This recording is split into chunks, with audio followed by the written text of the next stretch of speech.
Assalamualaikum warahmatullahi wabarakatuh. Perkenalkan, nama saya Nurul Nurullah dengan NIM 23 110 66. Jadi di sini saya akan membuat tutorial deteksi objek dengan YOLO. Nah, untuk bagian pertama itu saya menentukan topik dan objek deteksi. Jadi pada tugas ini tuh saya memilih topik computer vision dengan objek yang dideteksi adalah buah melon. Nah, alasan kenapa saya memilih melon karena gambarnya mudah untuk dicari, kemudian bentuk dan strukturnya itu unik, ada motif jala dan juga bulat, kemudian juga cocok untuk latihan object detection, kemudian dataset bisa dikumpulkan secara mandiri. Nah, untuk pengambilan dataset ini saya kumpulkan secara manual, saya ambil dari Google Image. Nah, untuk filenya itu saya simpan di folder melon ini. Nah, jadi ini adalah daftar gambar yang sudah saya kumpulkan dari Google Image. Kemudian saya masukkan ke RoboFlow saya. Nah, selanjutnya itu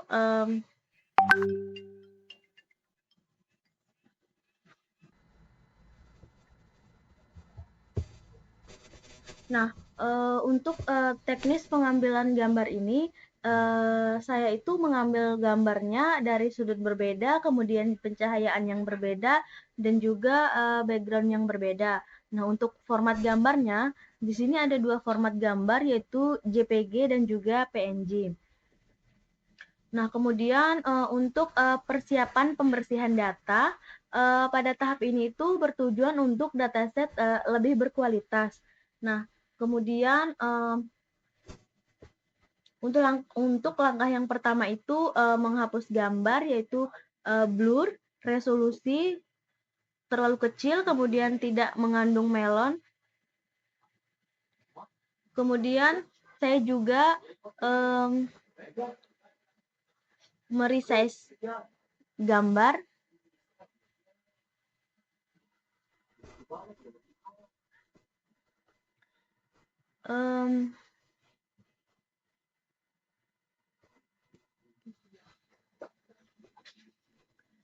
Kemudian selanjutnya untuk lokasi resize gambarnya itu ada di sini. Saya mengubah ukurannya menjadi 320 dikali 320. Kemudian saya juga menambahkan processing, yaitu mengubah ke grayscale, kemudian cropping, kemudian ada visualisasi dataset juga. Tujuannya itu untuk mengurangi noise, kemudian fokus pada objek utama. Nah, kemudian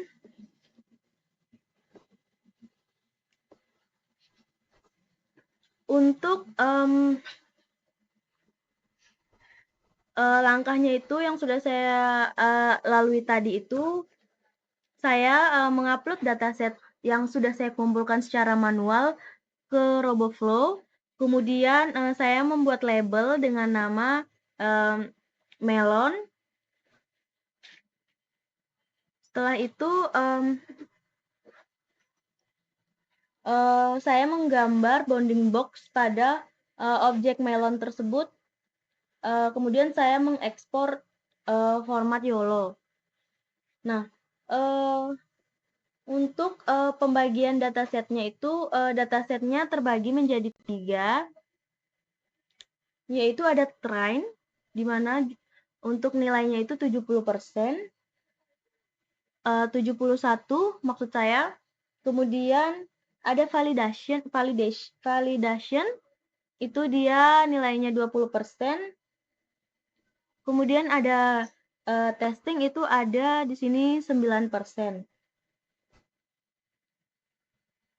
Nah, selanjutnya itu kita akan masuk ke proses training dataset.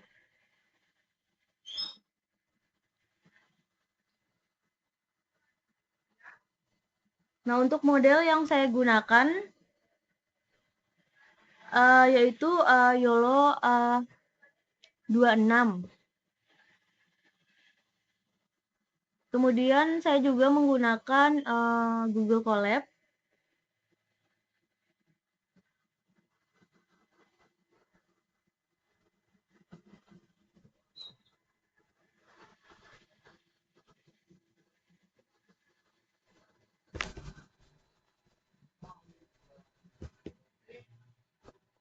Nah, untuk penjelasan kode yang pertama,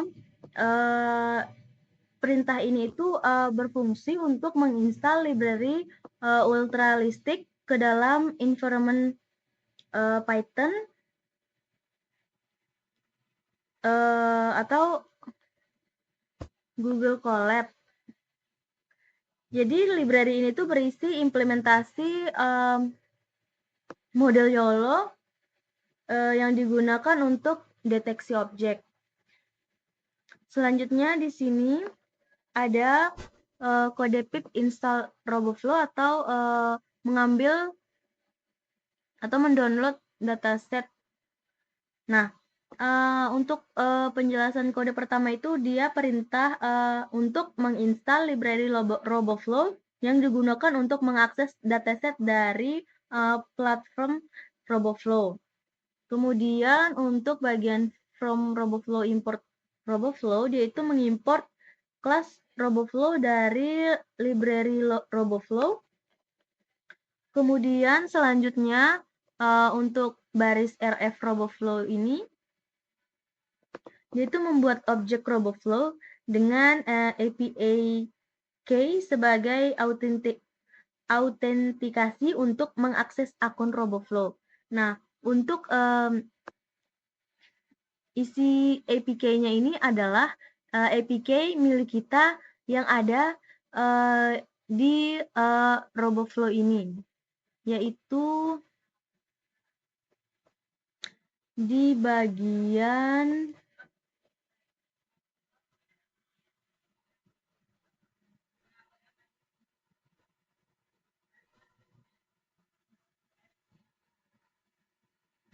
di sini untuk kode APK-nya itu ada di sini. Kemudian untuk bagian project sama dengan RF workspace-nya itu juga di sini. Jadi disesuaikan dengan isi pada pada RoboFlow kita. Kita lanjut ke kodenya. Nah, untuk bagian versionnya ini yaitu project version 1.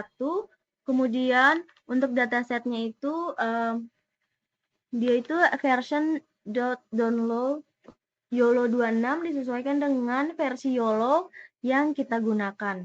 Nah, untuk hasilnya di sini dia sudah berhasil mendownload dataset atau perintahnya itu sudah berhasil dijalankan.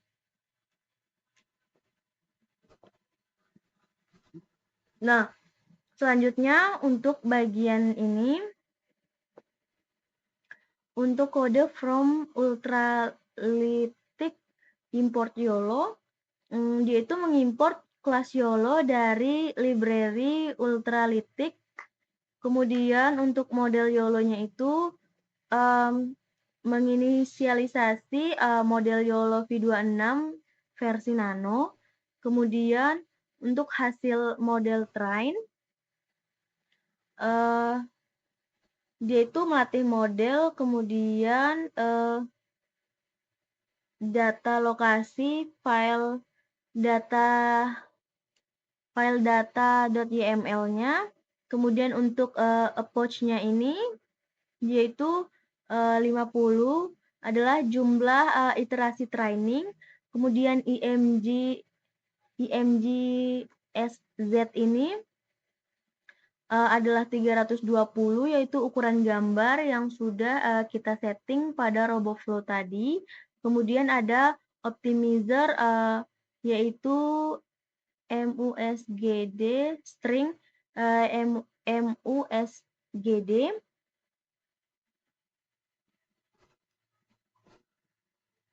Kemudian selanjutnya,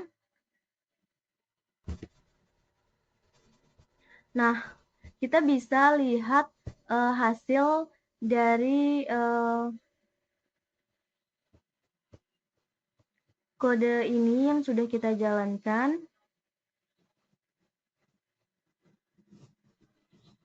Kemudian kita lanjut ke kode selanjutnya, yaitu ada result sama dengan model melon.jpg save sama dengan true. Untuk baris ini itu dia melakukan prediksi pada gambar yang menyimpan hasilnya. Kemudian untuk kode hasil prediksi, dia itu melakukan prediksi tanpa menyimpan otomatis. Nah, jadi pada gambar ini tadi saya melakukan prediksi gambar di mana saya mengambil gambar di luar dari RoboFlow, kemudian saya masukkan pada file ini, folder yang ada pada kiri kode ini saya masukkan secara manual gambar semangka yang sama, tapi masih maksud saya gambar semangka yang sama tanpa ada labeling seperti ini. Jadi hasilnya itu dia melabel semangka atau dia berhasil mendeteksi semangka yang saya masukkan dari luar file RoboFlow saya tadi. Kemudian selanjutnya itu di sini saya juga mengkonversi gambar ke grayscale. Nah, untuk gambarnya berhasil dikonversi dari gambar asli ke grayscale. Di sini juga saya menampilkan datasetnya. Kemudian untuk hasil dataset yang saya tampilkan itu adalah ini. Untuk dataset saya berhasil tampil atau muncul. Nah, kemudian di sini juga saya melakukan cropping gambar, dan ini adalah hasil cropping gambar saya, di mana ini adalah gambar asli dan ini adalah gambar hasil dari cropping. Selanjutnya,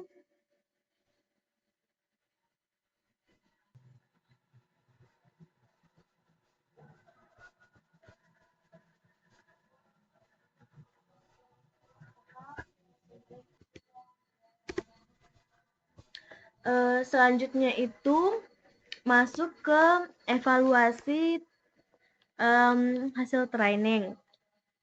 Nah, untuk kode yang pertama ini, dia itu fungsinya untuk menyiapkan tools untuk evaluasi modelnya. Selanjutnya, untuk baris yang model sama dengan YOLO ini, dia itu membuat model terbaik dari hasil training, kemudian modelnya itu berisi bobot terbaik selama training. Jadi artinya sudah siap digunakan untuk validasi, testing, dan juga prediksi. Selanjutnya, untuk kode ini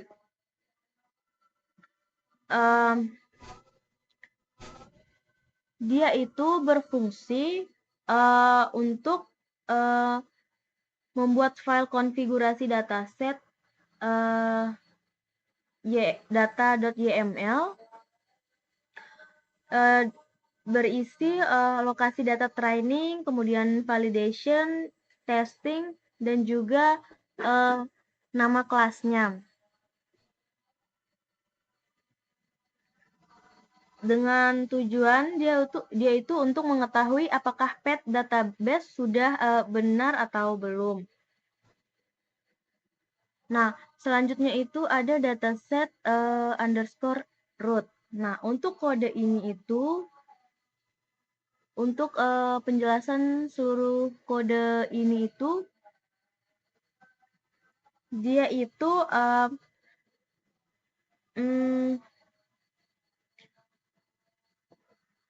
masalah umum pet di data YML itu sering relatif tidak lengkap. Jadi solusinya itu mengubah menjadi pet absolut. Nah, tujuannya itu agar YOLO tidak error saat membaca dataset. Nah, untuk selanjutnya itu untuk baris ini open corrected data YML bagian ini itu bagian sini dia itu berfungsi untuk menyimpan hasil terbaik ke file kemudian digunakan untuk proses evaluasi berikutnya. Nah, yang selanjutnya itu ada evaluasi data validasi. Dia itu model diuji digunakan data validation. Nah, selanjutnya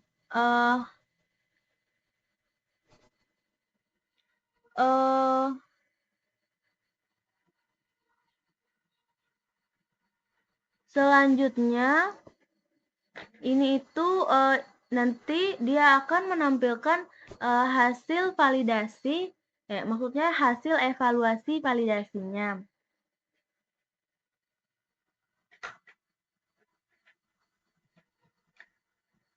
Kita bisa lihat di sini. Nah, jadi di sini adalah hasil validasinya.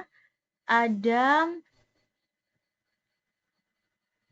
4 di sini.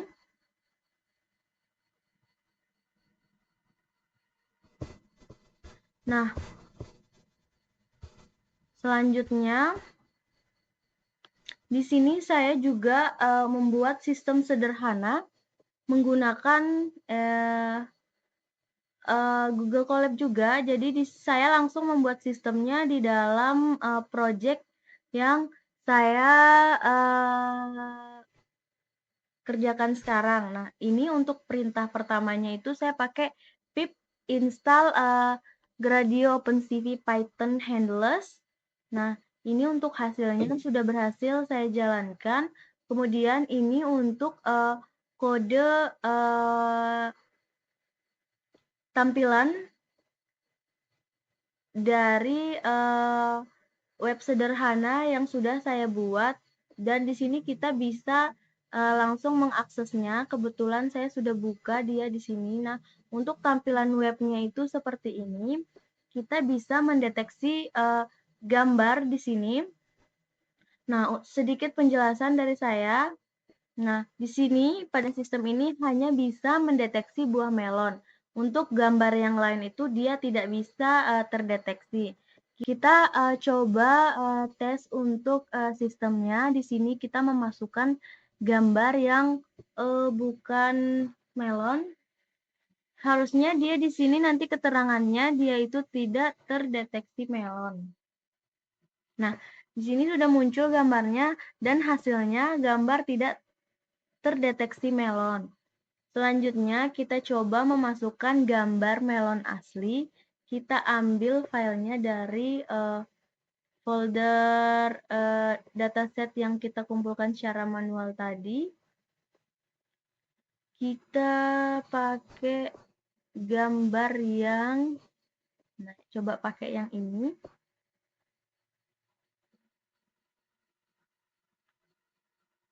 Nah, kalau gambarnya sudah muncul seperti ini, kita langsung submit. Nah, dan hasilnya melon berhasil terdeteksi. Nah, jadi dia itu langsung membuat bounding box pada area melonnya.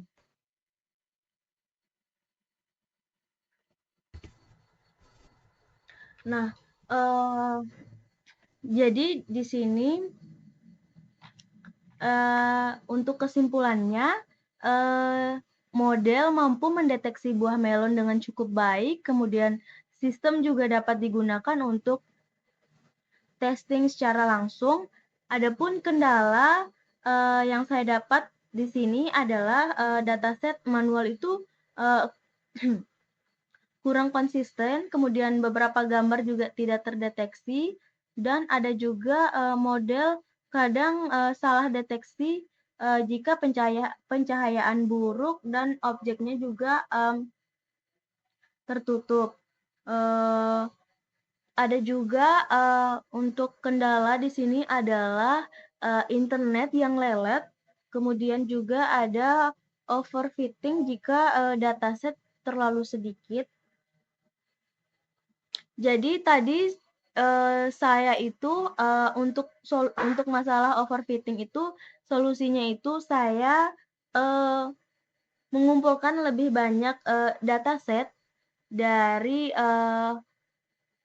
Google Image, dan juga tadi saya mencari tambahannya itu di Pinterest. Kemudian kesimpulannya, jadi YOLO ini sangat efektif untuk deteksi objek real time, kemudian datasetnya sangat berpengaruh terhadap hasil model, dan juga sistem sederhana berbasis gradio juga berhasil dibuat dan berjalan dengan baik. Nah, mungkin sekian untuk video tutorial dari saya. Lebih dan kurangnya saya mohon maaf. Wabillahi taufiq wal hidayah. Wassalamualaikum warahmatullahi wabarakatuh.